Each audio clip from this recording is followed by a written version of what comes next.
It's still my show, baby! That's right. Week 2 of the Numero takeover is in full effect.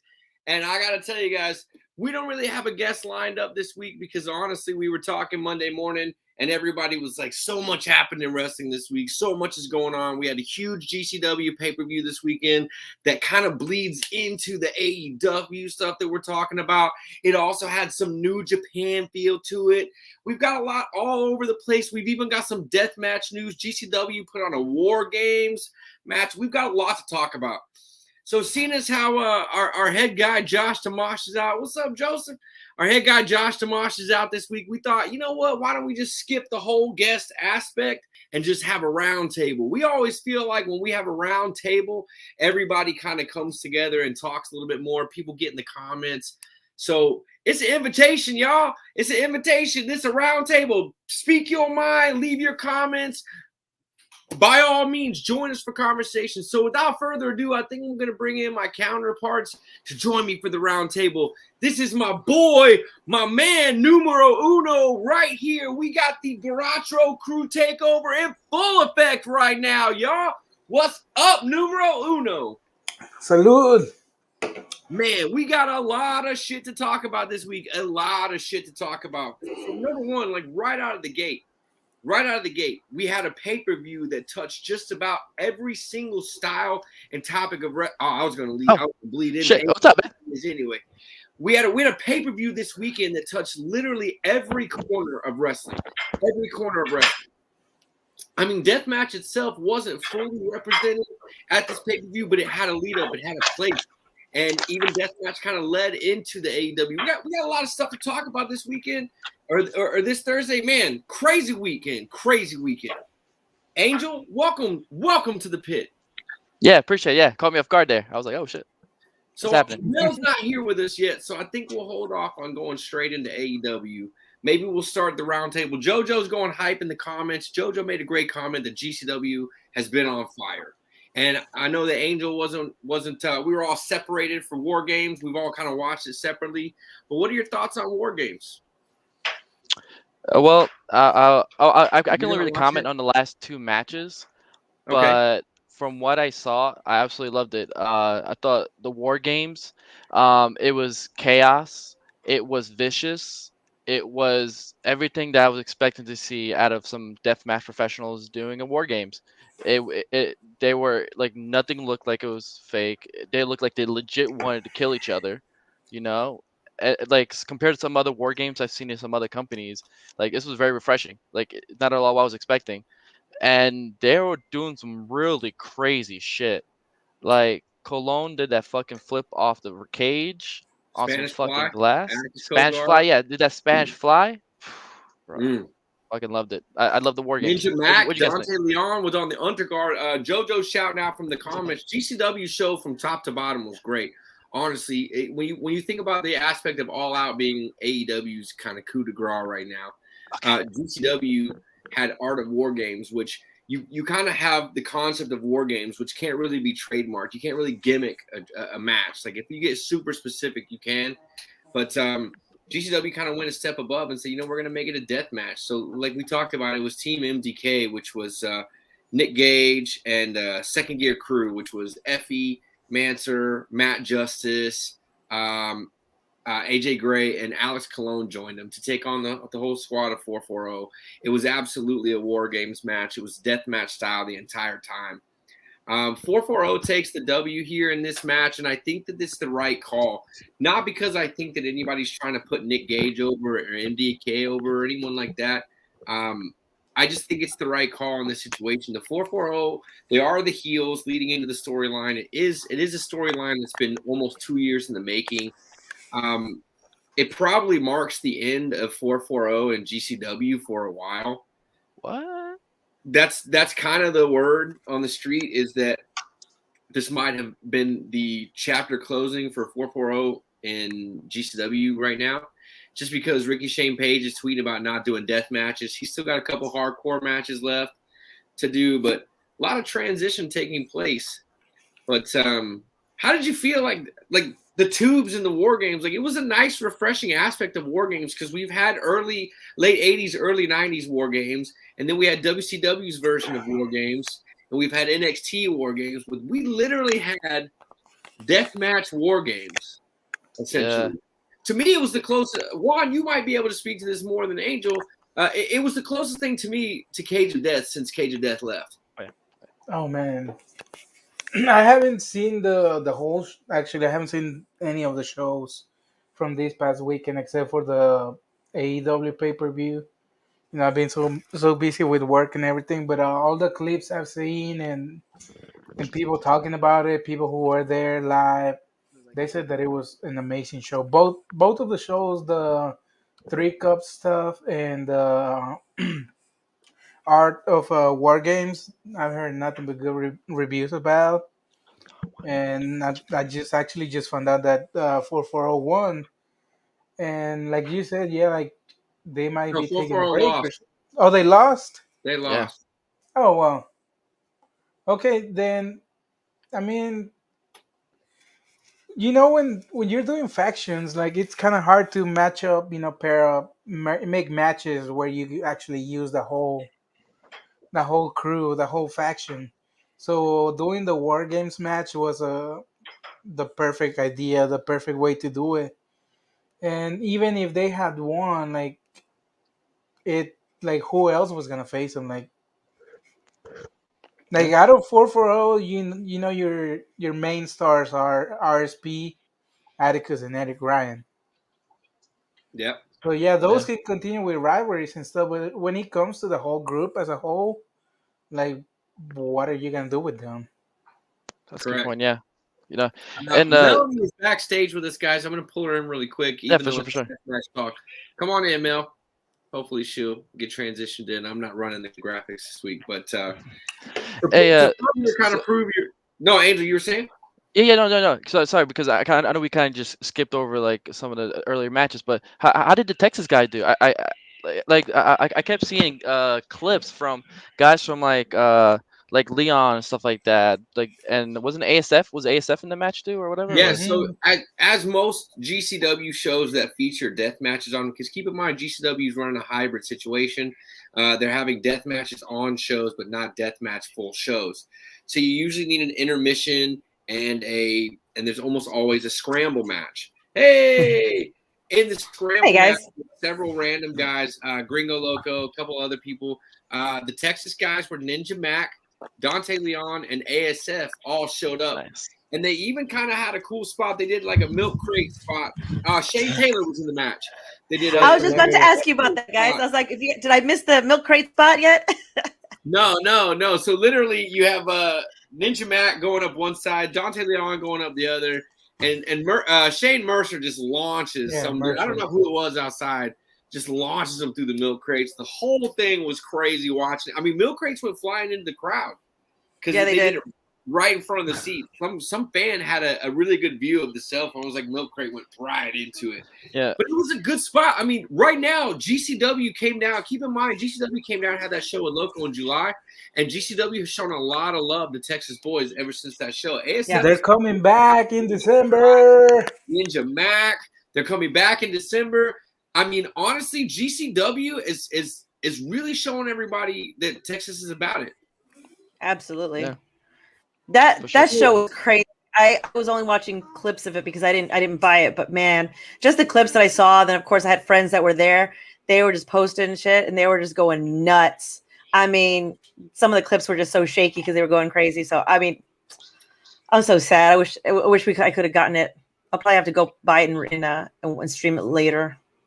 So now that we're all four here, we can kind of talk about this particular part that touched everyone, which was Matt Cardona has his storyline. Keep in mind, Matt Cardona, for those of y'all who aren't familiar, it's Zack Ryder from WWE. Yeah. On the Indies has been Matt Cardona, and he kind of came into GCW. He had a death match with Nick Gage. He won the world title, and he's been working the fans ever since.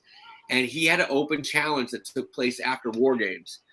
So we all kind of knew something was up because they led into the main event, but they didn't take down the cage and they didn't clear any of the glass out of the rings for War Games. They just told him, come on out and fight. It's GCW. If you're going to be GCW champ, you got to fight in the glass. So he goes out and he's trying to have his open challenge against a nobody. It's just some clown character from Dude, Frank the Clown. Come Clown, on. yeah. So Frank the Clown. you know what's funny because he's actually like a local Chicago guy, so everyone there already knows him, so they already know what a fucking schmuck he is. That's and what they he's were dating saying. Noelle Foley. Come on, he's dating Noelle Foley. He's been her. Is that real? Wait, Is really? that real? Yeah. I saw Yeah, that and I thought for that years. was a rumor. No, No, they've for, been together it's like been for years. 10 years or something? Yeah, something ridiculous like that. Yeah. Noelle Foley has been of dating age for 10 years. Well, they've been. I want to say she's like, let's say 28, and then they've been together since they were like 18 or something like that. Yeah, no, I they've mean, been that together makes for sense. forever. That makes sense. Crazy. I'm old. That's now. why he did that whole spot a couple years ago with Mick Foley. Yeah. It just goes to show you that there's no matter how you look like, all you need is some skill and some game, and maybe maybe be good in some other departments as well. But who knows? Yeah. And the guy can talk on the mic. I mean, I mean, that clown is hated in Chicago. Hated. Yes, he is. Yeah, it was a big situation. Like, I was really confused. I was not in the know about Frank the Clown, and he came out and the match started. I compared him to Cheeseburger. If you've ever seen Cheeseburger in Ring of Honor, it was like that time that Nick Gage fought Cheeseburger. I mean, there was glass everywhere. There was a clown. Zack Ryder was in there. Shit was. I thought I had smoked way too much. I'm just saying, like, it was a crazy situation, but the end result was actually that Moxley showed up. Wait. Yeah, but well it up to it though, because first it's okay. So you have to build up to it, because the way I loved how it was booked, right? So first Cardona's fucking healing shit, then he brings Frank the Clown, then he fucking beats him. He's like, fuck yeah, dude, and then G Raver fucking comes out. We thinking, oh, he's gonna fucking save the day with a whole bunch of druids, right? And then G Raver was there to save the day, dude. Okay, yes, against Matt Cardona. No. Oh, no, dude! When I tell you what G Raver has already said, when that very few times am I ahead of the storyline, but when G Raver came out of the curtain, I was like, he is not here to help Matt Cardona. No. Sorry, not help. No, like beat him. He was definitely there to fuck somebody up. Exactly. Yeah. That's what I meant, right? So then, of course, all the Druids try to attack him, and he's like, "Get the fuck out of here! Fuck you! This is all you got. This is all you got." And then the fucking reveal, you start seeing the fucking movement, and then you see people. I remember there's this one chick that was like in the front. She was like losing her fucking mind, and then when he revealed the fucking mask, dude, chills, dude, fucking amazing moment. Well, keep in mind, for those of y'all that didn't watch it, when Nick Gage was champ, that was one of the ways that Cardona showed up to kind of troll him. Was he came out with G Raver's Druids in their setup, and he acted like Mox, but it was actually just Cardona. It was a big rib on the fans. So it was good. It had everybody fooled. People were going nuts thinking it was Moxley. He even did the stunner. Everybody was like, "Oh shit, it's Moxley!" And no, he revealed himself as Cardona, and the crowd went. I mean, they were pissed. I mean, they were pissed when he won, but that was like leading up to it. That was such heat when he turned out to be him. I loved it. So the end result was Mox is actually now the GCW World Champ. Yep. Like, Mox showed up and said, "I heard there was an open challenge," essentially, and answered it. Yep. I mean, Matt Cardona's kind of already gone on his whole spiel of like, well, this and that and the other. But I mean, I think the storyline that I've heard is that because G Raver showed up, because everything was still going, Cardona's open challenge was open. That's the storyline that I heard that they're going with to counteract. See, but he still is the GCW Universal Champion with the fucking spinner.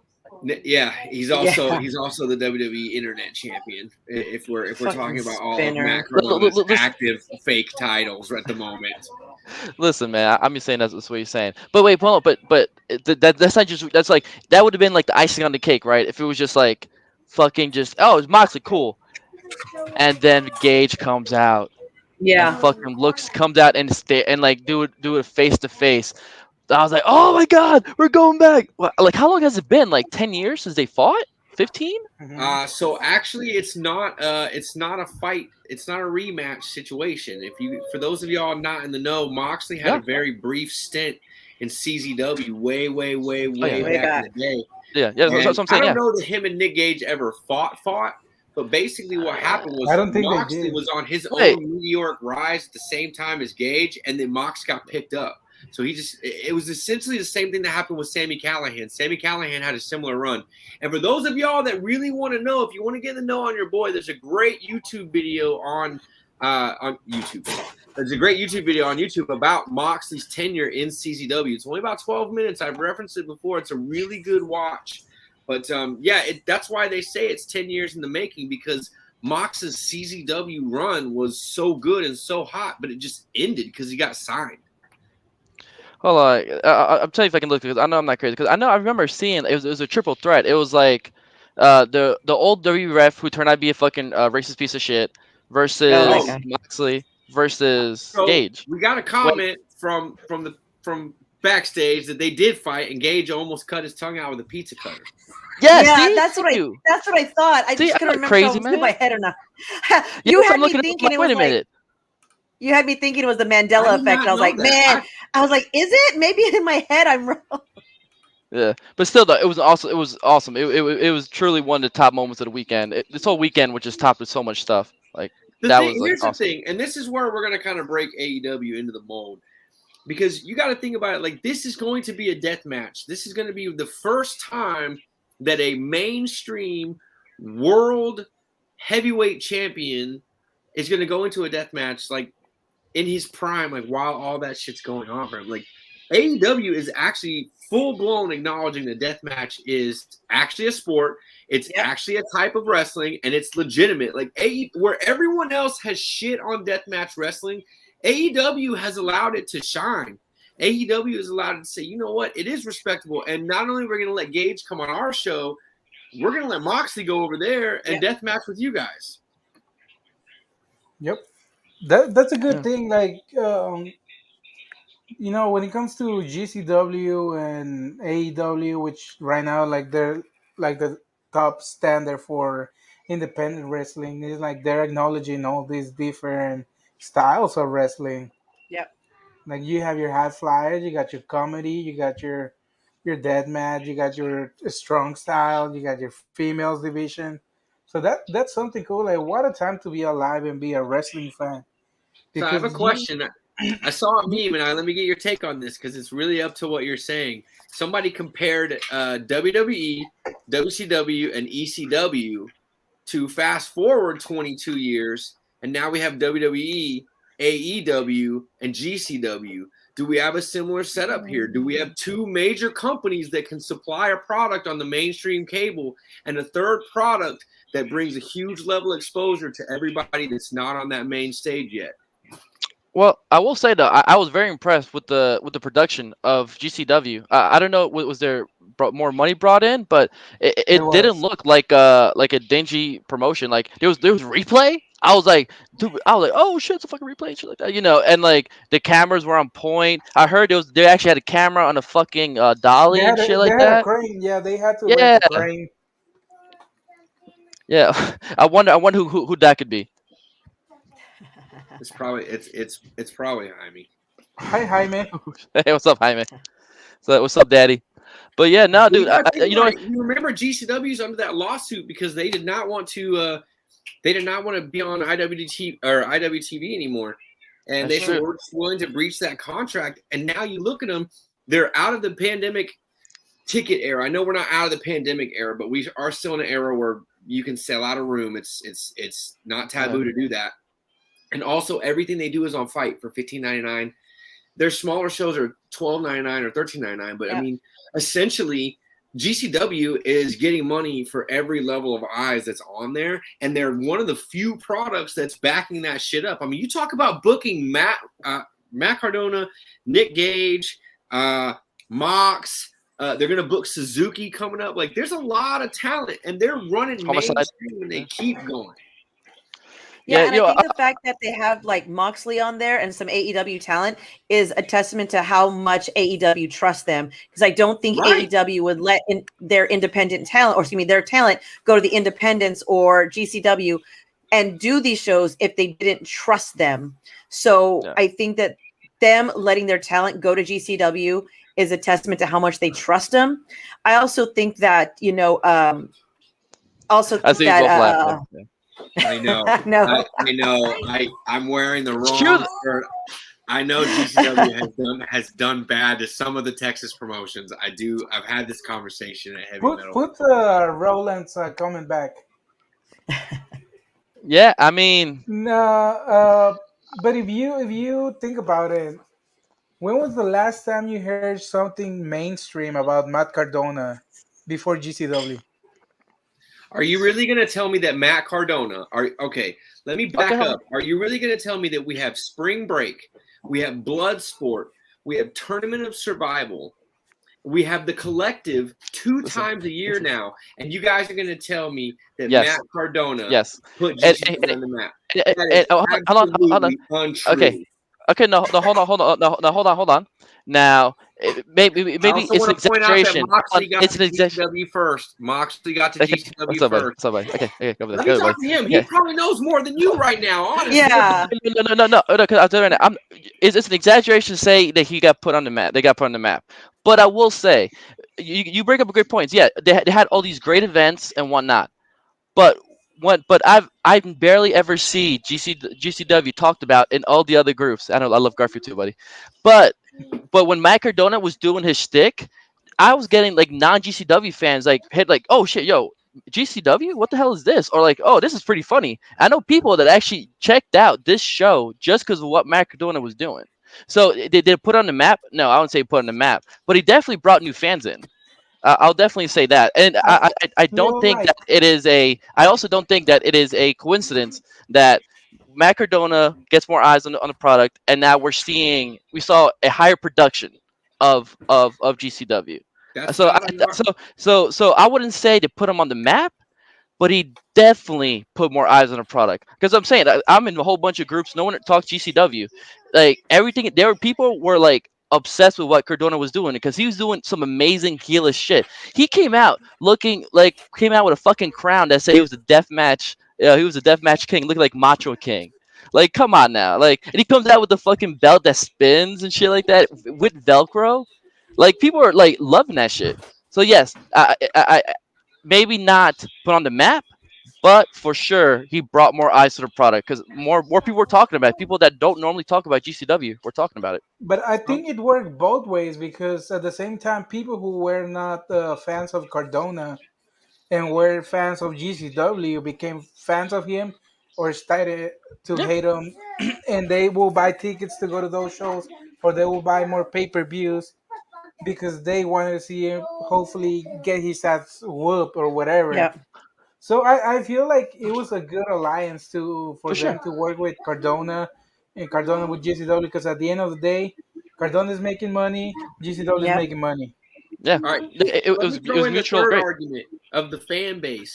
The fan base in GCW, if that fan base wasn't as white hot as they were when Cardona came in, like honestly, all of Matt Cardona's run has really been aggravating that fan base. Or just entertaining, however you look at it, and getting that reaction back. And I really want to compare. I want to talk about Houston. So let's talk about Avenue B, that building, the Coliseum, or whatever they call it. I've been to 3 separate promotions in that building, and no one's fucking fan base is as wild as Loco's. And that's the thing. Like when I was at Loco and that show, I was like, damn, this is really what makes it. 2 weeks later, we were at Wrestle Rave. Wrestle Rave put on a great show. No lie.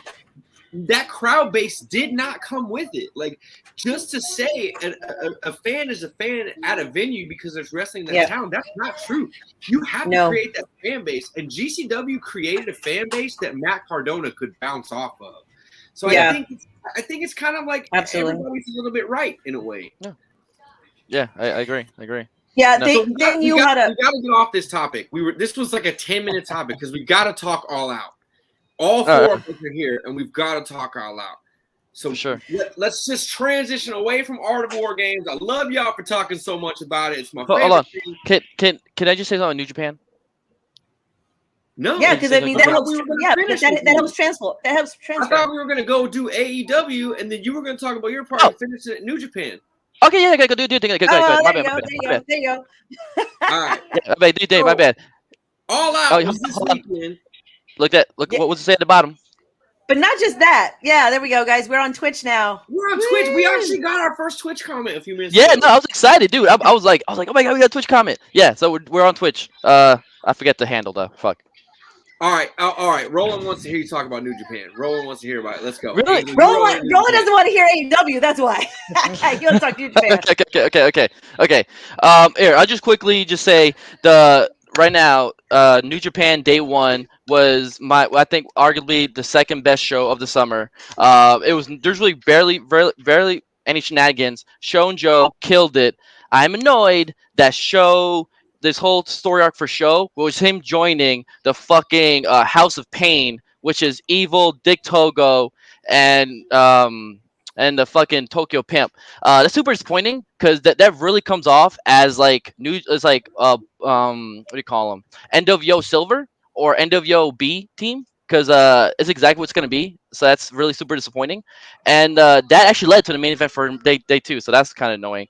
And then after that, oh shit, Chase and fucking Toriano tore the fucking house down. Like, are you kidding me? I heard about that match, dude. So Chase kept instigating fucking Yano and was telling him, I want you to be your GBH self, right? Which is he was more heelish. He's actually a collegiate wrestler, so he can wrestle. So he's like, okay, you want me to do that? He fucking bleached his hair blonde again, and they just had 20 minutes of just fucking craziness of ladders, chairs, handcuffs. It was a cool spot actually, because Yano brought the handcuffs. He had the keys in a wrist wrap. So he gets handcuffed. He's getting beat up by a kendo stick. Fucking Chase comes out with a bat. He unlocks the fucking handcuffs and fucking starts beating the shit out of him.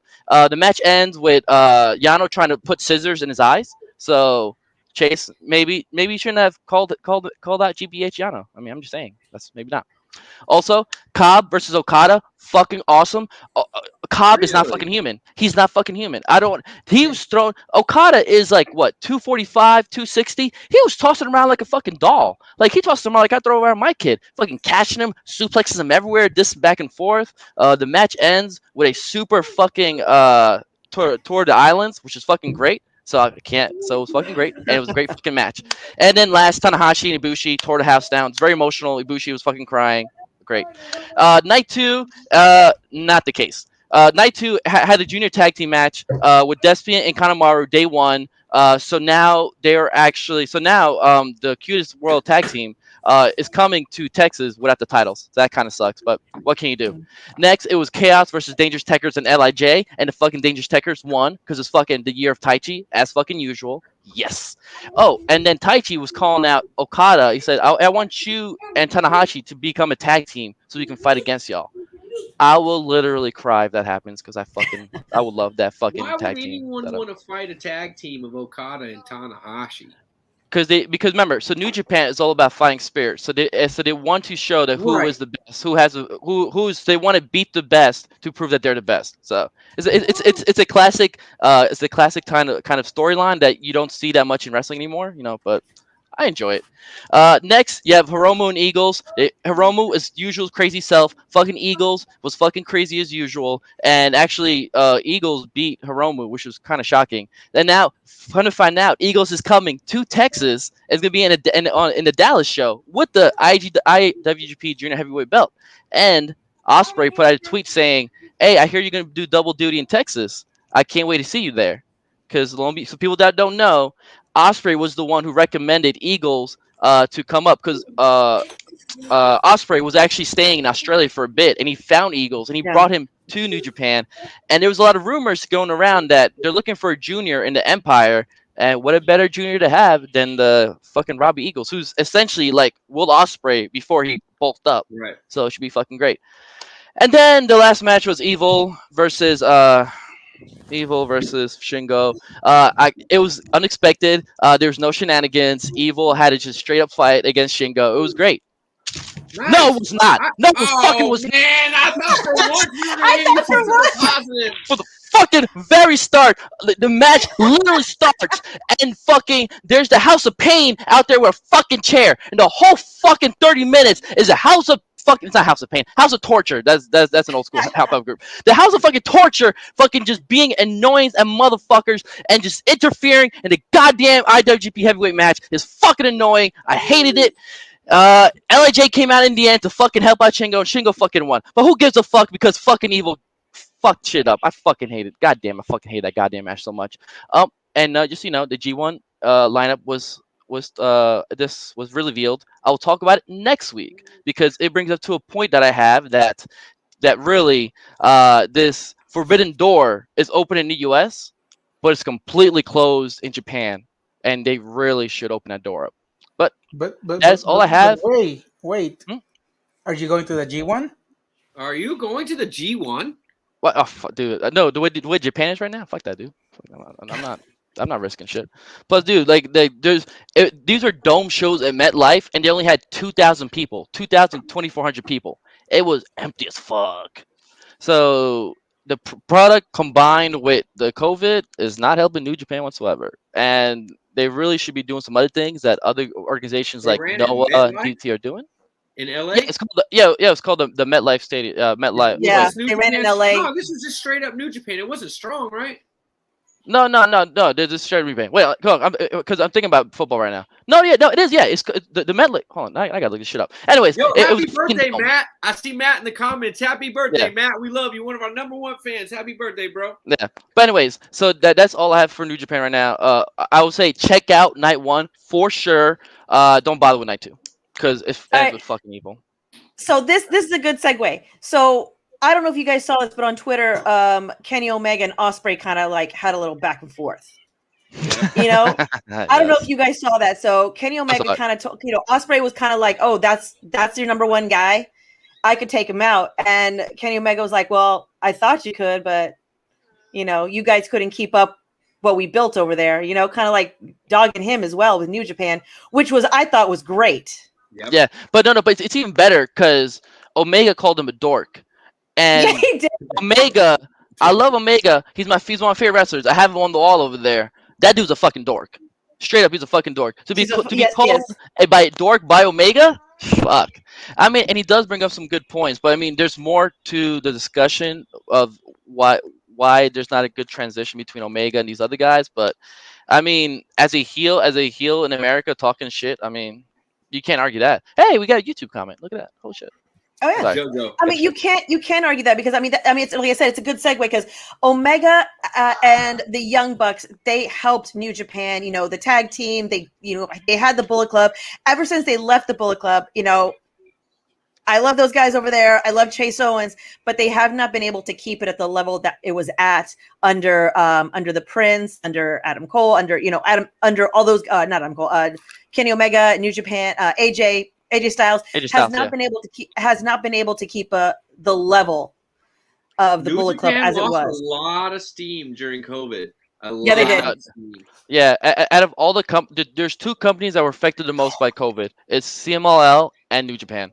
Those are the 2 companies. Is that a fucking port? What the fuck do you have? What New Japan was doing was a lot of like intertrading relationships in wrestling, and all of a sudden the borders were closed, so the New Japan guys couldn't travel in, other guys couldn't travel out. There was shit. New Japan had made so much conversation in literally trash talking people to come over and fight them. You had Bryan Danielson trying to get over to AEW or to New Japan. You had a lot of guys, and the door was shut. So New Japan had to rely on its current talent roster, and I agree. It kind of fell flat. I mean, we started losing a lot of those 50-minute matches. We started losing a lot of those hot feuds, those white hot feuds that caught Twitter on fire. Yeah.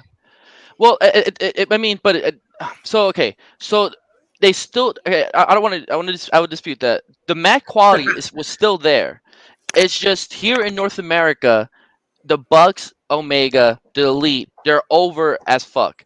They're the reason why New Japan was able to do so big here. In Japan, it hasn't really mattered. Like Japan, like if it wasn't for COVID, New Japan would still be doing great without the Elite.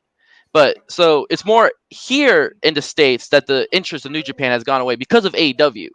But in Japan, though, like New Japan was still doing good. I mean, now because of COVID, it's a different situation, and now some of the other companies in Japan, like fucking Noah and Dragon Gate, are about to start working together, which means we'll probably start seeing some DDT guys also show up in those shows. Right. So there's a lot of mutual stuff happening, and just New Japan is like WWE. They don't see a world outside of them. This which is the is next disappointing. chapter of wrestling. Honestly, it really is. People are going to have to start thinking about different. The game has evolved. The game has changed entirely. Like this weekend alone was like, it felt like the closing of a book. Like in a lot of places, GC Dub, like Angel said, GC Dub went to a place that had never been before. Yep. AEW went elevated themselves even higher. We have the first ever, the official first. I think it's the first ever time that AEW has actually beat WWE in the big time demographic, the 18 to 49 demographic. Yeah, it beat Raw because they beat NXT multiple times for Raw. Yeah. Oh, sorry. And I just want to point out before we get into that, I forgot to say, Stardom. They actually had Stardom matches in New Japan. Please bring some more. They fucking did amazing. Like both matches were over. The woman did fucking amazing. So there's always an argument of like, oh, New Japan should have a women's division. They don't need one. They have Stardom. And Stardom is in my opinion, I'm super biased because I'm the fucking pro bro. I think Joshi wrestling beats majority of stuff out there. Correct. Like for sure. So Stardom. I would love to see a lot more Stardom matches and all that. Plus, I mean, I watch Stardom anyways just because I subscribe to it. But still, I just want to point that out. Like, so it's another first. So this weekend was a whole bunch of new firsts and stuff like that. That was another first. But go on, sorry. So transitioning. No, I agree. To AEW. I was gonna say, this I don't know if you guys know, but like this they're calling the Wednesday the All Out Fallout kind of a thing. So this was the third Wednesday in a row where AEW not only was number one, but they won their demographic, like they were number one on cable. So I mean that's 3 Wednesdays in a row. I don't know if they're gonna be able to maintain it now they've made their debuts and stuff like that. But with the news, with the signing of like Lee Moriarty that happened, I don't know where he's going to end up, if he ends up on Rampage, if he ends up on Dark or Elevation. I think they're just going to keep growing. I want to say this about AEW fans. They're different from the E fans in that the E fans, a lot of them I've noticed, don't know wrestling outside of the E. They're in a bubble. Right. And I feel bad for them because they don't know anything outside the bubble. So once, like, let's say Adam Cole leaves, and once, like, let's say Adam Cole leaves, they may never watch him again. They may not even migrate over to AEW. They're going to stay with the E because that's what they know, that's what they trust, that's what they're comfortable with. But I will hand it to the AEW fans because, damn it, when when he walked out and that they did that, was it Near Kata? I can't think it. The song. Wait, you talking about Suzuki? Yeah, Suzuki. Thank you. Thank you. I get tongue-tied on it. But E fans don't know that. And that crowd popped for it. They were loud. They knew it. So it's like, that's a testament to AEW fans, the fact that they watch other stuff outside. Yeah. When you go and you watch the dark matches of WWE, they're not popping for some of the guys that are the enhancement talent. Whereas that Lee Moriarty's there, Sky Blue is there, Laney Luck is there. These guys, Jasmine, Maddie, Vert, whatever, they're there as enhancement talent, and the crowd effing pops for them. That's a testament of people in the area know your local wrestlers. You know what I mean? Yes. But it's also a testament to the way AEW books their stuff. Yes. You want me to talk about Kojima? I can talk about fucking Kojima. I figured we'll talk about it during the show, but don't worry. We'll get to Kojima in a second when we're talking about All Out. But I mean, it's a testament because this might shock y'all, but I used to be a WWE fanboy. I was the stan. I would like until like 5-6 years ago. That's all I knew was WWE because the way WWE presents their stuff is nothing matters outside. Nothing. Right. There is walls. They don't. Like, people come in with new names. They have no history behind them. AEW embraces it. Like when Nick Gage came out, they said, he comes from GCW. Blah blah. He comes from this. They're talking about Kojima. They talked about he was a former Triple Crown champion. He was a former New Japan WGP champion. Right. They talk about. They bring up Lee Moriarty. So they talk about his stuff with Black Label. Because Tony Khan is one of us, and he's a guy who's wrestling. He's such a wrestling nerd that he realizes, let me not insult the wrestling audience. Let me actually build upon what other companies are doing. Lo and behold, and it's my shock too. It's like if someone is built strong, you book them strong. Like crazy fucking thought. Like it's crazy, and that's what and a testament to WWE is also still AEW booking. fans. WWE's for booking from that old mindset, like that territory mindset, like Smoky Mountain. What the fuck is that? Like we have Hulk Hogan, and Hulk Hogan is here, and this is what he does. Right. And that's why WWE is going to be the last one to ever explore the Forbidden Door. And honestly, Yeah. Daniel Bryan not taking that contract to let him wrestle what he called elsewhere is probably slammed that shut even longer because Vince is just going to feel like I offered it and no one took it. No. So there's actually more to that story. Yeah. So not Tony. I'm sorry, Nick Khan, the guy who's doing all the deals and all that, was this close. Not this close. He was talking to New Japan, and there was rumors going around that he was close to signing a deal to start, kind of sending guys back and forth because it's not unheard of. So back when NXT was actually good, fucking we had Jushin Thunder Liger show up and fucking had a match at an NXT takeover. So there was already some type of relationship there. Yeah, but keep in mind, Jushin Thunder Liger had been through WWE before. No, he has. But mind you, it was years before we've seen something like that in WWE, right? I don't want to say, but my thing is this: like, I don't think that the New Japan WWE relationship ever had a chance after the '90s situation. Because no, it was 90s, the borrowed talent of the '90s and early 2000s was way better. This was like an examined, very tightly knit. Like Jushin Thunder Liger coming over was great, but that's a pre-existing relationship. Yeah, that's a relationship. The door was open. Oh no, for sure. But that was just like 3 or 4 years ago. But my point is though that the fact that Nick Khan was not able to secure this deal with New Japan is one of the reasons why Bryan Danielson decided to leave, because he wanted to go to Japan. But yeah, I also want to say the fans, AEW fans, there's no other fans like them out there on TV publicly. In a public on TV, there's no other fans like them. They cheer for everyone. You never really hear anyone boo. You don't hear chants like "you fucked up," "you fucked up." You don't hear disrespectful chants. They're all about it. It's like AEW and AEW fans is a family, and we want each other to fucking like succeed and be that guy, just like ECW. Legit, how ECW was back in the day. Same type of mindset. I fucking love it. Unless you're Red Velvet, then they fucking tear you to pieces. Man, she missed one move. Yeah, it wasn't, but it was bad. But she's hit it 8 out of 10 times. She's hit it 8 out of 10 times. Let's talk about it. And they still shit on her. I'm like, yeah, okay, fine. She's missed twice. But I love the fact that this past week she hit it and hit it perfectly. And then she stuck her tongue out at the audience and was like, fuck y'all. And I was like, good for you, Red. Good for you. I almost want to say that there's like a run the ropes mentality for certain talent at AEW, because if you remember, Britt Baker started out that way. People fucking hated Britt Baker. They hated her. And now she is top tier. She's like Charlotte Flair level to them. Like she's up there in that tier. But when AEW first came out, they shit all over her to the point that AEW had to accept it and say, all right, well, you got to be a heel. There's no way they like you. Yeah. And now they love her. Yeah. And I think that to a degree, when the AEW fan base recognizes talent, some of those talents kind of have to go through that. And I really agree. Red Velvet embracing that, just being like, fuck you, I'm back. Right back. I think that's the thing that's going to help her get respect from that crowd, because MJF is over. Too.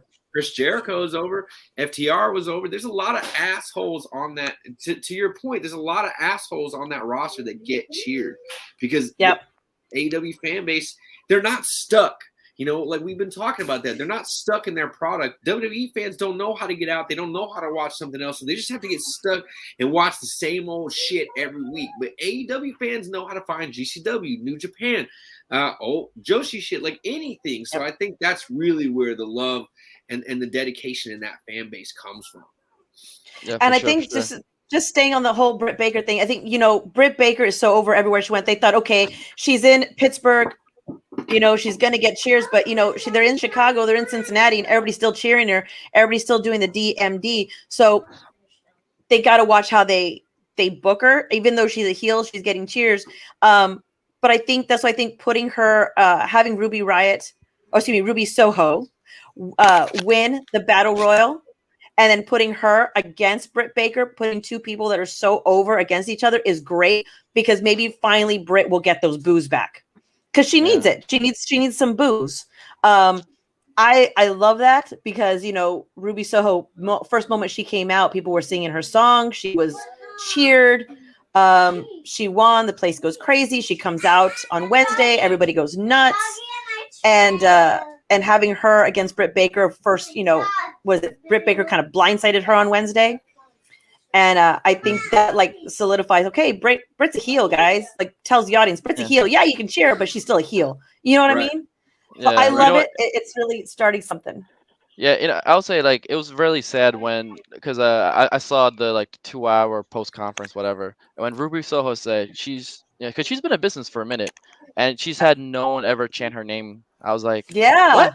No way. I don't watch WWE, so I don't know. Like, bro, but I thought she was part of like fan base. big Sometimes is so bad, like that. When you hear her say like fans never chant my name, like damn, you were on the WWE roster. Like you would think those fans. But it's not Ruby's fault because, I mean, I knew about Ruby before she ever hit WWE. And, I mean, honestly, like that's a testament to how well you've done. Yeah, for sure, I think the problem is that she never really got a solo run in the E. She was always part of the tag team or the trios, with Sarah Logan. And then, of course, Liv Morgan. And who did they push the hardest? Liv Morgan. So I think that the loudest cheers came for her tag team partner. I mean, let's be honest. She's Liv Morgan. I'm not saying anything negative about her, but she is the E stereotype. She's the blonde, the cute blonde, whatever, right? I mean, that's what they seem to gravitate towards. And Ruby is the tattooed weirdo that WWE may not push as hard, I'm sorry to say it, but I think she fits in really well with the AEW roster, and I'm finally glad they're getting more women in there. And as much as I love the fact that they're still signing guys, I wish they would sign more women to their roster, because for every, 5 men, they've got 1 woman, and the women need more competition. The women need tag titles. The women need to be put over more. You have 4 shows a week. You have 4 shows a week. You have 2 live shows and 2 pre-taped shows. Like you totally got space for women's roster. Yeah, exactly. Sure. So, I mean, as much as I love seeing Penelope Ford do the same match over and over again. Yeah, exactly, Angel. You got a whole roster there that's waiting to be used. You know what I'm saying? Yeah, I mean, for sure. So, I mean, I love that Ruby was added. I still think there's more women in the indies and out there that could be added that deserve a shot. So, the thing about AEW that makes them so good is like somebody compared like WWE's faction mindset to like a rocket. There's really only one star in a faction ever, and that is this top person. Everyone else that's in this faction along the way will become victim or sectioned off in storyline or whatever. The point of a faction is almost always to elevate one star. So that whole storyline, that whole feud, that whole 1.5-year thing that they'll do, it's ultimately booked in a direction to put one person over. So you have people like Ruby getting stuck in WWE trying to get that effect, and they get all the way to the top, and creative never does anything with them. It's like sending that rocket to space with no mission. Now you go over to WWE or to AEW, and these factions make sense. Like the Elite makes sense. The Dark Order makes sense. Jurassic Express makes sense. Like gimmicky or not, the factions make sense, and they're not put together to destroy 3 people in the process of making one. And I think that's where actually AEW will rule out, because everybody that walks in, you don't have to feel like less excited about this this premiere, this surprise, because you know they're going to use Punk. You know that you're going to use So exactly. And I feel like they like build upon each other because one guy I want to talk about, like for example, like Eddie Kingston. Like I follow Eddie Kingston, his career for a very long time. Follow Boricua, New York, all that, And I remember hearing stories like they would tell him, like even Mox would tell him, like you don't have no idea how over you are. He's like, no, whatever, dude, whatever, right? And then like he showed like the first match, he comes out and the whole crowd goes fucking insane. Like that made me so fucking happy, and had an awesome match. Like you know what, Miro is a great example of he looks like a big bad dude. I admit at first he was kind of really stupid, but now he's like he looks like a big bad dude. He beats people. Oh my god, he's over because he beats people. Like, no, I liked him as the best man. You stop it. It was a perfect segue into the AEW. It was a great segue to bring him in. They couldn't just bring him in. Hey, here's a big, strong guy who's going to start beating the shit out of people. No, it had to make sense. It made sense. And then have him turn on Kip and Penelope. I liked it. It was great. It was like, because it was great because it built him up and it made him into the monster that he is now. And I liked it. I liked it. Speaking of Miro, we got a comment over here that I really want to address. No, I don't want to address it because I think it's bullshit. Who cares where they came from? I want to go with it. I'm ready to go. Dude, don't bring it up. Specifically says AEW spends all this money on ex-WWE talent. I knew you were going to bring it up. And I am ready to talk about this because I've been sitting on this forever. Nobody calls you an ex-Domino's employee. Nobody talks about how you are Sarah Evans's ex-girlfriend or ex-boyfriend. We don't ever refer to anybody in their ex. In a society that is seeking current, right now, recognition for what I am, who I am now, in a society where people say, well, cancel culture is toxic. You know, we've changed since then. We in the wrestling world are still calling guys ex-WWE guys. In a world where we idolize football that has trades all the time, baseball, sports, politics, companies we work at, people we hang out with, there is literally fucking change in every aspect of where you go. And those of you that call people ex-WWE guys, that is some paramecium single cell brain type of shit. And you need to really think about the crap that you're saying. That's like me coming up to you and go, oh, I know you. You're your mom's less favorite son. Yeah, congratulations on that, man. Like, I just think that that's so fucking stupid. Like, what are we supposed to do? Is Miro supposed to go retire because he worked in WWE and now they don't want him, but he's an ex-WWE guy? Is he supposed to go retire? Are you supposed to quit when you decide you don't like your job at Hooters? Exactly. Everybody needs to chill the fuck out with that ex-WWE shit. Do we call Kenny Omega the Young Bucks? Do we call Prince AJ Styles and Finn Balor? We call them all ex-New Japan guys? Come on, guys. Ex-ROH guys? Come on. Yeah, ex-ROH? I'm so over that. I'm so over. There's like in a world where WWE is proving to be the second quality product, if not the 19th. And we're talking about mainstream. So out of the two, WWE is definitely less than the other. But honestly, this whole like, oh, they're hiring ex-WWE talent. Like, give me a fucking break. Like, they're hiring experienced, talented guys because they have a roster full of young guys who need direction. They have a roster full of young guys that need to go over. They have a roster full of young guys that need to learn the business. And what better than to learn from Bryan Danielson, CM Punk, Adam Cole, Miro. And, Adam Cole, let's face it, if he would have made it to the main roster, whether what Dave Meltzer said was true or not, let's face it, he probably would not have been booked correctly. We all would have been pissed off because I would have. He would have lost his steam. He would have lost his steam. He would have ended up like Finn Balor back in NXT doing who knows what. So, I'm fine with him going, hey, I see my limitations on the E. I see my limitations on the E. I'm going to go head out with my friends because they're going to book me better. Why not? Hey, and I just want to point out, just because we got some other matches I want to talk about, just because we're running out of time. Kojima fucking kicked ass. All the people that said, all the people who fucking said that, we have Tanahashi. Kojima's fucking old. Go fuck yourself. Kojima showed why he's a fucking awesome dude. Okay. Besides that, we cannot leave without talking about the fucking Lucha Bros. Finally. How long did it fucking take them to book him strong? Good fucking lord. They came out with a new fucking theme song and they fucking tore the fucking house down with goddamn Young Bucks. I fucking love that shit. It was a great match.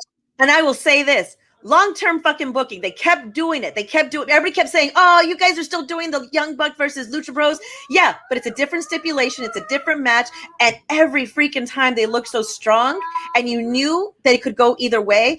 I was hoping it was going to go in the Lucha Brothers way, but I was like, I bet you're going to let them retain. So when they won, I think because we were all having dinner together. When they won, everybody like looked at each other and was like, wait, did it happen? Did it really happen? Yeah. Was there I was like, was there something going on? It was a clean win, and I absolutely loved the match. I love the spot from the top, that Ray Phoenix did from the top to the bottom. Yeah, it was awesome. It was just set up so well. The storytelling was done so well. The Nike with the stupid tax was done so well. Yeah, a PWV callback which was fucking loved it. Yeah, dude. I'm saying it was great. The end, they won the belt. The Pentagon's daughters were there. It was a wonderful fucking moment. I fucking loved it. And just shout out to JoJo for knowing the Bread Club. What's up, brother? I see you there. I see you there. Yeah, man. But I fucking marked out for that shit. And also, hey, Chris Jericho and MJF. That was another fucking good match. Again, MJF continues to just show like why he's. I hate to say it now, he's the best heel in the business. Because in when the bell rings, he still does his thing. And I thought Jericho was actually gonna lose just because he seemed like he's transitioning to other things. So I was definitely caught off guard. I liked it, and I know. I loved it. I mean, I loved it. I liked it. I didn't love it. I did like the ending though, with his foot on the rope, because I thought they were going to end it like that. I was like, it's just so funny. And I will say this, and I'll say it out loud. I'm so used to the E's booking that I was just like, fuck it. They're going to leave it like that. I'm already so jaded about certain things. So the fact that they didn't, they acknowledged it. Because they have it so ingrained sometimes in our heads. You're like, oh yeah, that's what they're gonna fucking do. So when something is a change, I absolutely love it. And the fact that they had a ref come out, acknowledge it, talk to Aubrey, restart the match was great. I was so happy with it. But I'm glad that feud is done. I'm just gonna come out and say it. Yes, I'm glad the feud is done. Same here. And I just want to point out, like, okay, so then the Christian and Omega match was good. Before that, QT Marshall, Paul White, please don't fucking book him again. I was so mad that match showed up. Stop it. Oh my god. No. Fucking TV. I don't want to see QT Marshall with his lame ass fucking bowling shirts. He's not like I get it. Please stop. Just fucking stop. Anyways, that's enough of that. I get it. It's a buffer match, but why was it so high up on the card? Can somebody explain that to me?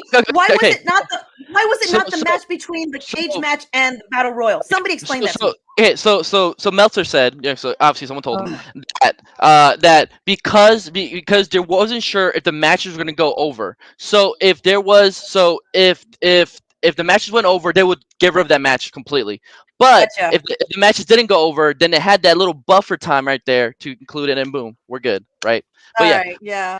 Okay, so let's say Christian Omega, great match, great fucking match. But again, fucking they swerved us twice.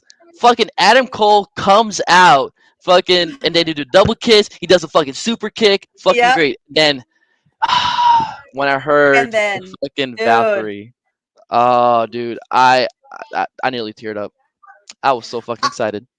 I think I was more excited. I mean, I love Bryan Danielson, but I think I was more excited over Adam Cole just so I could not feel guilty when I yelled Adam Cole, baby, because I was like, okay, I'm gonna just turn to NXT just for that, and then leave. No, hold on. That was Ring of Honor. That was a Ring of Honor thing before it. That's true. No. Yeah, but I would feel guilty on NXT, not Ring of Honor. Yeah, for sure. Because I was like, okay, the match, and turn the channel. Yeah, but exactly. So I felt good actually because it was during my anniversary party. Thank you to everybody who came out. So I marked out. I jumped up. I went Adam Cole, baby, in front of everybody, my friend of my family who was non-wrestling fans. I don't care. It was a great moment. I loved it so much. Yes. Just total mark out moment for me was Adam Cole. And and what's awesome is, so like in the press conference, and they're talking about like all the different stuff, right? And Bryan Danielson, so CM Punk, he's been talking about, hey, he's here to help the young guys and push them over. Bryan Danielson was like, you know what? I hear some of these guys are pretty good. Like, I'm pretty good myself. Like Kenny Omega, he said he's great. Is he? Like Darby Allin, is he? So I'm here to find out. Like, he's there. He's like, honestly, Tony, you do the business shit. I'm here to fucking kick ass. I'm like, fuck yeah. That is the Ring of Honor fucking Bryan Danielson, American fucking Dragon right there. I love it. And I love the fact that they changed his graphic to say the American Dragon again. On Wednesday night when he came out, it said the American Dragon. It was so great. I loved the media scrum afterwards because there were certain things that stayed in kayfabe when Adam Cole and Bryan Danielson were transitioning out for the interviews. They were like, hey guys, can you keep them apart? They were talking shit to each other. Ruby Soho, when she was coming in, Britt Baker was there too. So you could hear they were kind of talking shit to each other. So I love the fact that even during the media scrum, they were keeping kayfabe and they were just like, hey guys, keep it professional. I did think it was funny that during the media scrum that the Lucha Bros actually introduced a stipulation to a match Yes. with the Young Bucks. They actually want to do a mask versus hair match if Tony Khan allowed it. I'll be so for it. I don't care, dude. I'm one of the fans that were like, okay, fight forever. I don't care. You guys can just do it. You guys want to do a stipulation, mask versus hair? Go for it. I don't care. And when he said that, Tony Khan's eyes lit up like, oh, I think that does sound like a good idea. Like, he didn't say it, but you can tell in his mind, he was starting to move around. Fucking loved it. I saw a comment on one of the threads online. Somebody was like, yeah, Tony's got to play that. I like that he plays the character even after the shows. I was like, dog, that's not a character. You don't watch that dude. That is not a character. That guy is legitimately like, oh, fuck, I'm about to book this shit. Oh my gosh. This shit too. He's like, y'all check my shit out over here. Like, Tony love him marking out over his own self. Like, that's not a gimmick. Like, he's legitimately like, oh fuck, I'm about to do this. Yeah, I love it. I love it, dude. Can I just say though, during the media scrum, if any of those guys from the media scrum that are asking questions are watching, some of y'all be cringy as hell. Stop with the stupid Mark questions and ask some legit fucking wrestling questions. God. Dude. Hold on. I would say the best interviewer, the best person who asked questions was a fucking kid. The little kid was amazing. That little kid was asking questions, and all the wrestlers was like, oh wow, that's a very good question. Like, they're like legit like shocked. They thought he was asking some stupid shit. No, yeah, just do what dude asked CM Punk. Hey, so you look gassed out. So like, are you okay? I was like, are you stupid? Why the fuck would you ask that? Like, I was like, bro. So if any of y'all are watching, can you please ask some better questions? Stop asking them who would you like to face, because they've already answered that like 10 times. Stop asking them who's on your bucket list. Stop asking them this and that. You have a once in a lifetime opportunity at a media scrum to ask them legit questions. Ask them a legit question. That's why they're there. Don't waste their damn time. That's everywhere, though. It's rampant. Like, we did a Q&A at IWA Mid-South, and the first question that got asked was, do you guys, does this hurt a lot? I was like, man, this is going to be a waste of time. This shit's just a waste of time. Dude, and I just want to say, like, that guy looks like he comes to death matches. Like, I'm generally new to death matches, and I'm not going to act something stupid like that. Like, no shit. Like, come on. Anyways, but yeah. So that's part of my rant. Questions that let people talk back to me. Hey, hold on. So obviously, Mel and I were like the AW marks. We fucking love it. We go fucking insane. Brad, what did you think overall of the show? So I'm really glad you asked. I'm a real big fan of like spectacles and like storytelling. I follow all of AEW, just basically articles and everything. So like, I knew all about what was going on going into this. I agree that this was probably one of the best pay-per-views that's ever been put on. Yeah. I think it had a great production aspect. I think all the surprises were done well. When you think about the fact that we had 3 big surprises that night and they were all done really well, I thought talent that put over other people, like I thought Thunder Rosa helping put over Ruby Soho, and that match was really cool. I thought it was a great match. I thought it was a great card.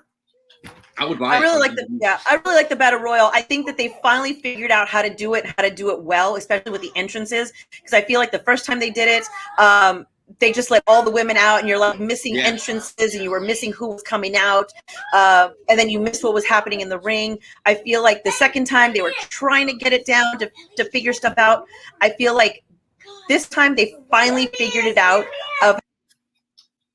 They finally figured out how to do it well to catch all the entrances of all the women. Like they had when Thunder Rosa came out, she was the leader, obviously, of her suit. So they had her music hit. She came, she looked, and she ran out. Ruby Soho doing the Joker's entrance as well. They gave her some time. They didn't rush it, which was nice. Yeah. So I feel like sometimes in the past have been rushed. And I was really annoyed that people were saying that Soho was the wrong person. Thunder Rosa should have like won. I'm like, let that simmer. Like, yo, let's chill. That is a key fucking matchup. Let them. It's one match. Like, who cares who should have won? See, I'm so over that opinion. I'm so over that whole who deserves it and all that shit. Like, you can make your argument, but at the end of the day, anybody that's booked to a strong level and over with a crowd deserves a shot at a championship. I mean, honestly, not every title run has to be a year long. Like, honestly, people are shitting on Cardona's GCW title run. They're like, oh, wow, he only defended it successfully for like a month. I'm like, yeah, but it was it was chaotic. It was wild. It was awesome. All he needed was a month, and everybody was talking about it. Like, we need more of that shit. And it kind of goes back to what we were talking about, getting away from that E mindset. Like, who cares if Ruby Soho won? She came in one of the last matches. One of the of all the Royal Rumbles, high-end entrants have way more success than low-end entrances. That's such like this is what I'm talking about. Like, this basic knowledge, this common sense. Dude, Ruby Soho's fresh. Why wouldn't she win? Yes, dude, and it's to that point, because we fucking forgot CM Punk versus Darby Allin. Darby Allin. Darby Allin, dude. Okay, that's a classic case of you lost, but you won. In Chicago, people were chanting Darby Allin's name against CM Punk. Yes. Come on. I mean, and that was such a great buildup of a match. I mean, people were like, "Oh, it's like," and because I know, because there were people that were watching with me. They're like, "Oh, it's starting off so slow. He's probably already guessed." No, dude, it's called storytelling. Let the match run. He's not a high flyer. He's not a lucha guy. He's not he's not a fast motion. Let's do this spots guy. No, he is a build the match up guy. So, man, yes, he started off slow, but that was the fucking point. He's 7 years out. He's 7 years out. If he would have come in and went full on and started doing Jungle Boy shit, you'd be like, oh, well, wow, he's been training. It would have been a surprise, but it would have been out of character. You have to follow the whole freaking storyline. He's been saying he's 7 years out. He hasn't been training. He hasn't been putting in the work like he used to. Of course he's going to start out slow. Come on. It's storytelling 101 for wrestling. Come on. Exactly. And everyone put out. And of course, when he hits the GTS and Darby flies out of the ring, that's when the match ramps up a little bit. He's like, oh, shit. That's when the match ramps up. It has to, because now, the whole storytelling comes into play, because, oh, shit, he actually hit his finisher. He hit it successfully. Darby rolls out. Yeah, so I have a question for you guys. This is because we're running out of time, and I really wanted to touch this topic. Yeah. Was All Out great because Cody was absent? I didn't think about it. I mean, okay, so I'm a person, I like Cody, but I think it's excessive with him. I get it, because he's doing he's playing his dad back in the 70s, a over-the-top character, a superhero. But it's too much, in my opinion. Well, now hold on. There is a lot of natural, wanted, over-the-topness from Cody. Like, Cody has gone to a lot of effort to literally just say, fuck you, I'm doing well on my own over here, and everything's going great for me. And I just think I think that Cody makes it look like he lives rent-free in Vince's head, Like, honestly, yeah, for sure. He's always trying to one-up where he's been from. And if you look at, like, you'll relate to this as a New Japan guy, a lot of people shit on Carl Anderson since he left WWE because he won't stop talking about how much he sucked. Yeah. And it's true. I mean, it's true. Yeah, but I just want to do a caveat with my statement, though, is now I do think he's over the top, but I do think this conversation that he doesn't put anyone over is complete and utter bullshit, because he helped build Darby Allin, right? Oh yeah. He's helping build Malachi. There's another dude that he fucking. What's another rivalry he had? Was it Miro? I forget who was another rivalry, but Miro. He did the TNT Open Challenge for a while. Yep. Well, I mean, let's talk about it. The Open Challenge brought in Starks and brought in Eddie Kingston, brought in Warhorse. Did they sign Warhorse? No, but he allowed indie guys to come in and be like, let's do it. Let's face off against each other. I mean, Eddie Kingston and Starks and got jobs because of him, because of that.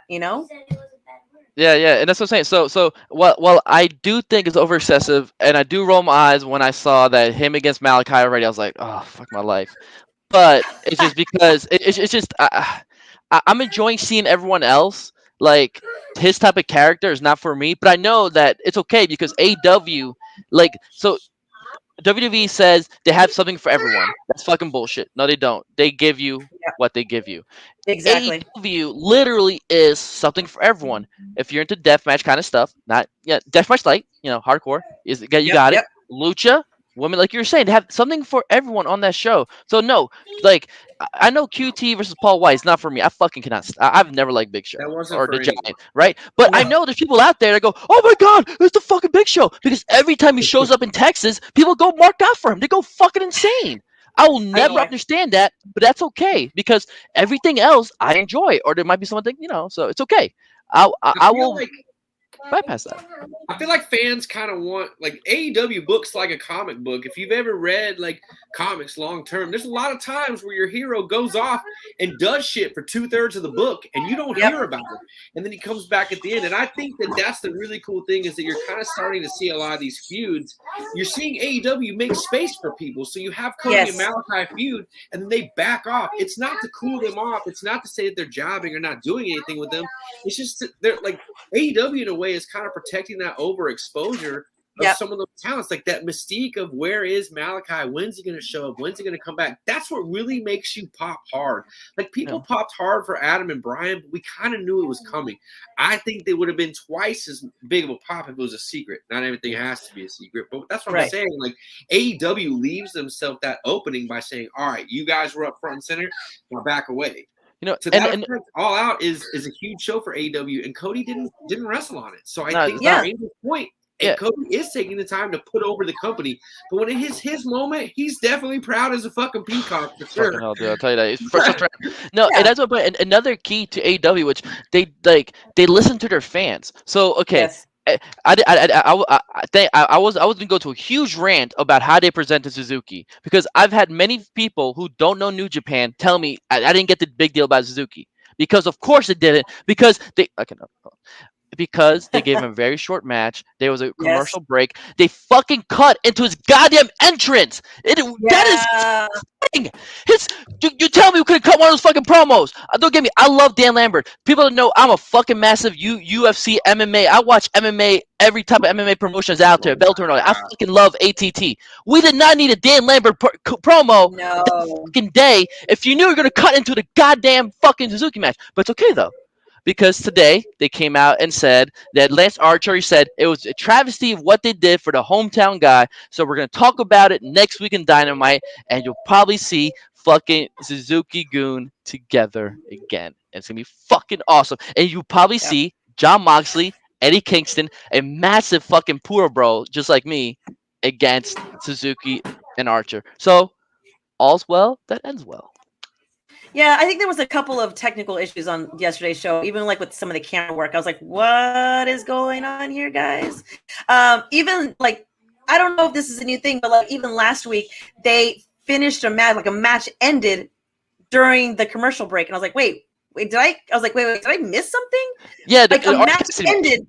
Yeah, they ended it during the commercial break. I don't know if their timing was off or what happened, but I was like, I honestly was confused by that. I'd never seen a match end during commercial break, so I was in the picture-in-picture. So I don't know what's going on. So I don't know if it was also a production thing where somebody hit something wrong. So I was like, I don't know. I was just confused by it too. I was like, yeah. But hey, AEW's gonna do their thing. I fucking love it. Hey, real quick though, Brad, what's the next deathmatch shit? I've thought of GCW. I want to see some. What do we got? What we got? The next big deathmatch show, there's a couple on the horizon. Nothing crazy coming up. We have ICW No Holds Barred is actually prepping up for a big October month. So they're going to do some big stuff. NGI is coming up. But honestly, what's really on the horizon is Fight Club. Jon Moxley versus Nick Gage, October 8th. And cool. Word on the street is it's already? Yeah, we haven't got our announcement yet for NGI. Plus, you got to keep in mind, we're going into the winter seasons, and a lot of deathmatch runs solely up north. So up there in Michigan, it's already getting down to like 50 degrees and stuff at night or whatever. But it's typically slow season. One big, huge announcement that I will get into deathmatch-wise is GCW actually booked John Wayne Murdoch on a JCW show. Now, that doesn't sound like a big deal. JCW is not technically GCW, but GCW runs a lot of shows with JCW. And for those of y'all who don't know, the relationship with Murdoch and GCW has been a rocky one. Murdoch was GCW way back in the day. They had some falling out issues with the tag team titles and stuff with Brett, so they haven't been booking him, and he became an ICW guy. So in a way, GCW is kind of opening the forbidden door to ICW just a little bit. We're hoping for an Alex Colon Murdoch feud, but that's another day, another dollar. But yeah, nothing crazy on the horizon just yet. For those of y'all that may not know, if you want to see a death match and you're here in Texas, Aaron Mercer takes on Orm Vite this Saturday. That's right.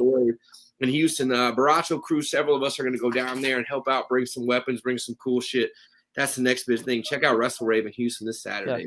Yeah. Hey, and then alongside guys for the local, don't forget to check out Puro Pinche Wrestling on the 25th in Kingsville, Texas. Check that out. It's going to be a great match. You've got Coronation is going to be Maddie Renkowski against Heather Monroe for the championship. That's going to be great. Also, somebody else mentioned on here, GCWA had on their card Fuego versus Joe Alonzo. I love Joe Alonzo. I don't think he gets the credit he deserves for being such a controversial guy, because that boy can talk. Let me tell you, I think he gets more heat than he deserves. I think his talent is overlooked, I should say, because of the heat he gets. I've heard that Joe Alonzo's issue is that he doesn't understand where the proverbial line is. Like, I've heard, like, that's the biggest thing with him is, like, there's the spot where the gimmick ends and you become the human. And honestly, I agree with you. It's kind of white hot heat, like him showing up, calling out Fuego at the AEW Fan Fest, thing that they were doing it. Like, that's crossing a line, but at the same time, people are talking about Joe Alonzo right now. Like, is it a problem that Joe does that, or is it very MJF style? It's one of those things that if a lot that's of people what I be say. An asshole, then that's then what I everyone say. can be an asshole. But if you can be one of the guys that can pull off being the super asshole, maybe that's Joe's gig.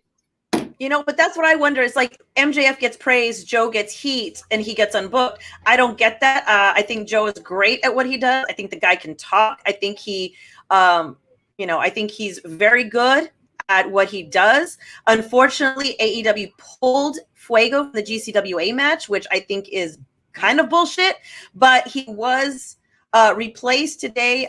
They put out that he was replaced by the debuting Mysterious Q. So it'll be Mysterious Q against GCWA against Joe Alonzo. It's going to be a great match. And I'll say it. I'm going to say it out loud. Fuego fears Joe. Maybe AEW fears Joe. I'm going to say it out loud. Yeah. Well, yeah, dude. Okay, hold on. One last thing before we go. Yo, dude, Ring of Honor Women's Tournament Finals. Roxy versus Miranda Alizé. Texas is fucking on top right now. Like, that's insane. Bro. Like, Roxy debuted in that tournament for Ring of Honor, and she's in the finals. Yeah, that's what I'm talking about. And so I saw this awesome story. Dude, I forget, he goes by the Sheriff. I forgot his fucking name. He just retired. I feel so bad. I forgot his fucking name. Kiefer Bartek? Yes. So he put on this awesome story, right? Yeah. So he put on this awesome story how him and his other wrestler, they went to go talk to her parents because she wanted to move to Houston to go train at the wrestling school, right? And they convinced her, like, hey, she has a very bright future. Please let her move to Houston so he can train. Because of that, she got to Houston. Now she's in the Ring of Honor. So guys, like that's why I love the Texas scene. I feel like everyone works together and they work hard. Like Kiefer didn't have to do something like that, but it's like great. everyone wants to root for each other. No one's trying to bring each other down that I know of. I don't know the whole back. The back. Not to mention, PWI 500 came out. There was a lot of Texas talent on it. Mysterious. Yes, Q there was. Up there. Talk to me, Angel. You know, Angel. Angel and I got some rants about that shit. What can of worms did I open up now? Angel and I got some rants about the PWI 500, but maybe I'll bite my tongue. But I take nothing away from anybody who made the list. Don't get me wrong. I take nothing away from anybody who made the list because every single one of those people bust their ass. I take nothing away. But here's my either include women or you don't. Either include women or you don't. Yeah, exactly. You're including the explanation I got from PWI 500 was the fact that you include women who only do intergender matches for world titles because those are the titles that matter. Everything else is lower. So I said, what do you consider women's titles? And they're like, you guys can go back to my Twitter and see what they said. But basically, women's titles aren't the same as men's titles. But the thing is, it had to have a woman's PWI. So you can't be half-assed about it. Either you do about it or you're not. My rant is somebody's fucking Tanahashi is 60 something. Like, are you fucking kidding me? Fucking Tanahashi. He's the top 20 of all fucking time, and he's a fucking 6. What did he challenge for this year? What did he challenge for? Oh, only the heavyweight championship, the never openweight championship. He was a tag team champion, and he just won the U.S. championship. What the fuck are we on about? I just want you to think about the fact that Hornswoggle was like 360, And you're saying that hold Tanahashi should be on. higher than 60. Mr. Swoggle himself. No, hold on. If you're going to talk about previous Mr. accolades, Iguana should be much higher. Mr. Iguana should be much higher than fucking Swoggle. And there should be a lot more deathmatch guys. I'm happy that there's a handful of them, but they're not still getting the respect they fucking need. We should You're show not going to like my more opinion on that. You're not going to like my opinion on that. What? No. I did like the fact that somebody I have a on very the list controversial opinion. Akira was highly, highly jaded in the PWI 500. For the fact that Eric Ryan and Atticus both made it into the 300s, and Akira, who non-deathmatch companies are trying to book, made it into 489. He won Masters of Pain. Dude. I mean, it's a slow. I mean, it's a slow thing. I mean, like I get it. Like, hey, or PWI is a kayfabe common list and all that. I just say I'm happy Kenny Omega won. I think it's well deserved. I mean, not knock anything on the WWE side of things, but I think nothing that anyone does and has done compares to Kenny Omega, which is great. But I still see that there should be some more respect. Some of these guys, Walter should have been much higher. Come on, he was champion for 560 plus days. What the fuck is that? Like, are you serious? More than that? I thought he was champion for almost 2 years. I thought he was like no, it's more than no. I said wait, 500. My math is terrible. He was like 2 or 3 years of a fucking as a champion. Yeah. You talking about Roosh, another guy who was a fucking champion for a long time? ROH champion most of the year. It is utterly fucking ridiculous. But that's the whole point of PWI. I guess the people talk and whatnot, and it's just I just thought it was utter nonsense. Yeah, Gino should have been much higher than that too. I'm not gonna lie. I saw him. He was in the 450s, 460s, 470s. Come on now, that's fucking bullshit. 800 days. Thank you, Matthew. Yeah, 800 days. Fuck, dude, it's ridiculous. But you know what? Yeah, you know what we should do? How Mysterious Q made it up as high as he did, and then a talent like Gino would be as low as he was, because again, me personally, like Gino had a breakout year, Aaron Mercer had a breakout year, and ASF had a breakout year, and Mercer and ASF weren't even on it. No, I mean, but no knock on Mysterious Q though. But I am seeing Mysterious Q booked in other states and all that. I know Gino was an ML. He's still in MLW? I don't know. I'm sorry, I don't want you. Yes. He is. Yeah. So yeah, I mean, it doesn't make sense to make like he did some work in Mexico too. I don't know if it was a CML or AAA or I don't know who. And some of those guys on there say like Eho at LA Park, get the fuck out of here. Monster Clown, get the fuck out of here. Right, Monster Clown made the list. Dude, hold on, and Dave the Clown didn't make the list. That's such bullshit. I love Dave the Clown. Those that don't know, look his ass up. The greatest fucking name for a wrestler. Did Hamburguesa make the list? No. I don't think so. Nino Hamburguesa, no, he didn't make the list. No. I know. And Psycho Clown was way too like he should be much higher too. Like I said, you can tell there is a very much a bias on that. And again, we all have biases. I mean, if I was to make a top 10 list, no WWE fan, no WWE wrestler would be on there, and every WWE fan would fucking hate me because fuck them. I mean, here's the thing: is like, I get it, but when somebody who's helping compile the list goes, "Oh, I fought really hard for this person," but if you're basing it on merit, like the explanation they gave me, you shouldn't be fighting for anybody. You could build a whole system. You could build it doesn't have to be as subjective as it is. Like you could say, okay, these are the companies, these are the titles. If you challenge for this title X times, it was worth 2 points. You would put half of it to shit. Like I just think there's so many levels of this that are like, oh, I'm trying to bring exposure to indie talent. Like Mysterious Q didn't challenge for that much. He made it high on the list. He should be up that high, but he kind of breaks away from that mentality. Like, oh, well, the top 10 should have been this, and that. Tanahashi did it. He challenged for way more this year than Rich Swann did.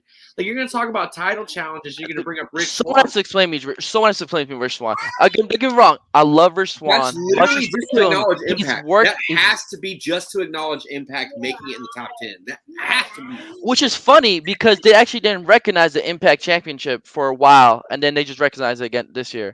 Right. That's why I think. And that's another thing. Gold. Like, are you kidding me? Say NWA didn't get acknowledged either. Because where's their champion who's held it for what, 2 years? Nick Aldis. But Nick Aldis is a very controversial person. Like there's a lot of people that fucking hate Nick Aldis. And that's fine. But why wasn't that acknowledged?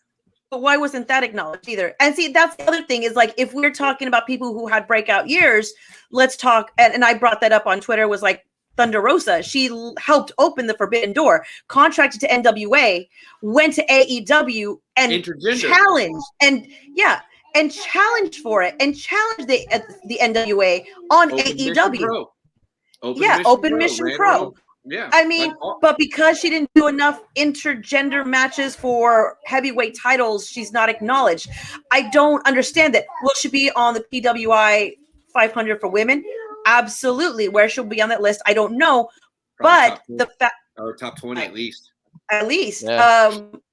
But that's the other point that I made was she had this phenomenal year, but you're going to wait to put her on the women's list as opposed to putting her on this wannabe intergender list. Either do it or don't. But to have, I think, out of 520 women who had intergender matches for world titles because you don't acknowledge the other titles is, I mean, that's still kind of a slap in the face to the women's division, I think, if you're not acknowledging their titles. I also have a controversial opinion. Okay. Also, very controversial opinion to me too. Roman Reigns should have been higher than Kenny Omega. No, I completely disagree. Are you serious? No. Roman Reigns has done the impossible, and I know we are not a pro WWE show, but this has to be acknowledged because people outside of WWE are talking about Roman Reigns.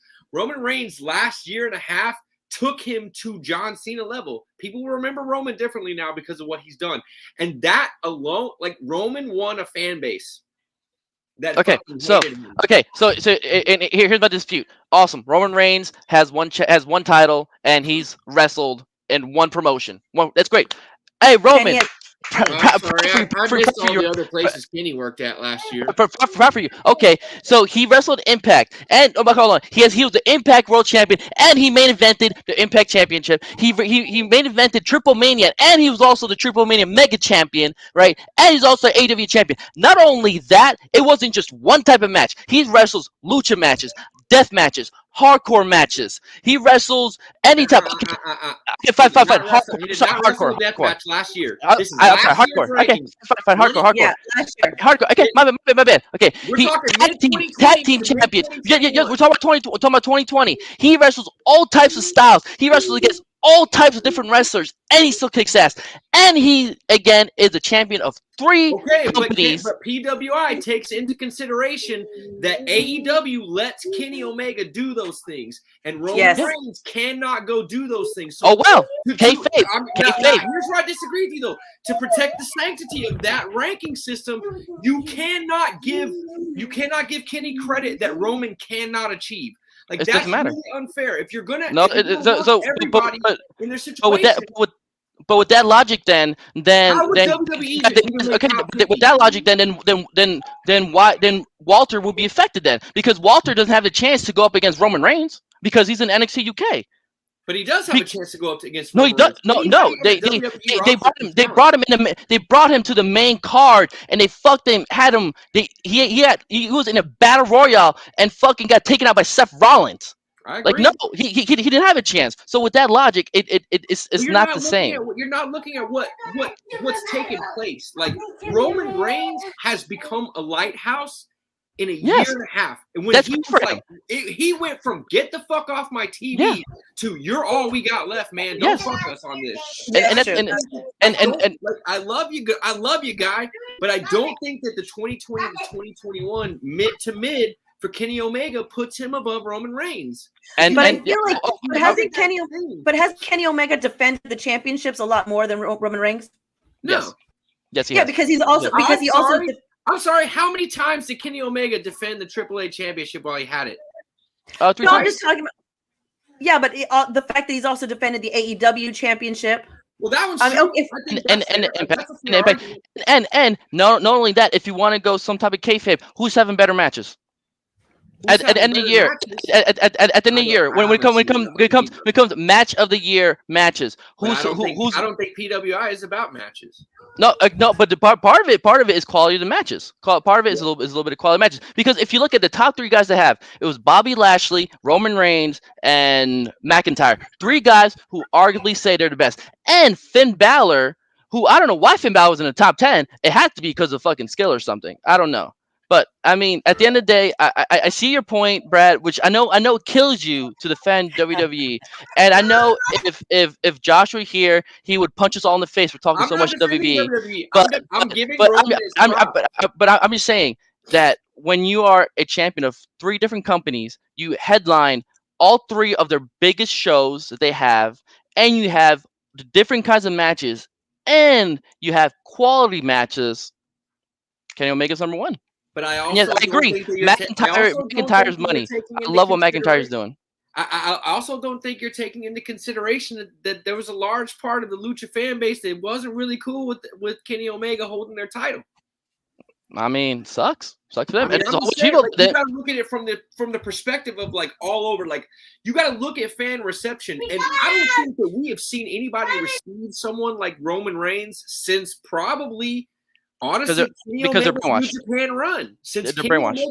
Kenny Omega transitioning into that megastar in New Japan. This Roman Reigns storyline has that feel, and like I really don't want to spend a ton of time on WWE. I really just want to compliment the fact that Roman won over a fan base that fucking hated him, despised him, loathed him, and that's not easy to do. It's hard to do in high school. I mean, it's not into the world. It's not, and that is why he's number 2 in the PWI because he did all that. That's why he's number 2, and he's number 1. Listen. You missed my whole point entirely, which is going to piss you off even more. I never said that Roman should be number 1. I said Roman should be higher than Kenny. I don't think Kenny should be number 1 either. So who should be number 1 then? I don't think Roman should be number 1. Who should be number 1 then? I think that PWI got it wrong with Kenny Omega. So who should be number 1 then? Who do I think should be number 1? Yeah. In all honesty, Pentagon.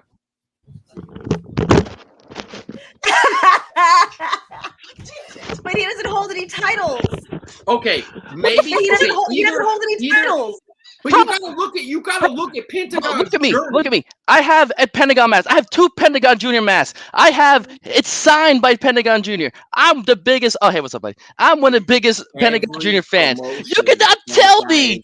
Everything that dude touches turns to gold. It does. It does. That's not the case with anybody else. And I know the PWI came out before All Out, but honestly, if what you reading?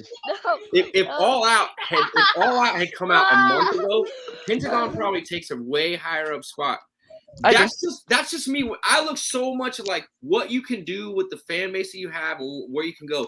And when you think about like Pentagon coming up through Lucha Underground, coming up through Impact, coming up through like all these places, like Pentagon has literally conquered everything that he's ever touched. And that dude's in the AEW main event title race in the next 2 years. He's going to be AEW World Champion. I agree. I love him, but the problem is that PWI doesn't look at tag titles. I know, that's what sucks. They don't look at tag titles. They only look at singles. So just so you guys know, according to their website, because I had a big issue with it, and I like I said, the PWI people talked to me on Twitter because I had such an issue. So they look at. Let me talk to your manager. Dude, I went full Karen. You call her Karen? Oh my goodness. I did. I went full Yolanda, okay? Because I'm Mexican, so I got to go full Yolanda. So like David Wett, the criteria for ranking includes championships held and defended, win-loss record, push, and technical ability. Push. Okay, so win-loss record is a big thing. I think it's a lie though. I think it's a lie because how many times did Kenny Omega lose at the end of 2020? Because if you remember going into 2020, it's 3. He's lost 3 times. Last year they had that whole thing where Kenny was like, "Oh, I can't put people over," and so like for a long time he lost to help build that heel mentality. Yeah, that was in 2019. That wasn't. Yeah, like the period. No, yeah, no, the period of September 2020 to now. His he was winning. Is it September to September? I mean, it has to be right because if it comes out now, it's clearly not from December to December, right? That's what I think. I honestly thought it was August to August, like end of August. Maybe I don't know. To be honest, I don't know, but anyways, overtime. We are long. Oh shit, dude, yeah, it's 9 o'clock. I gotta put him to bed. Oh my bad, y'all. It was a great show. We'll transition out. We love the roundtables. Mel, Puro Bro, and Uno, who's not with us anymore. Thank y'all so much for joining us. Having a great conversation. Sorry to abruptly end it, but we did hit. We've never gone this late before, I think. Yeah. But, okay. Yeah, you too, buddy. Great show, guys. Like honestly, if you're not a wrestling fan right now, you're never going to be a wrestling fan. That's just my words with you. And chill out with that WWE crap, y'all. Dude, I gotta go. See you guys later. All right, everybody, we are out of here.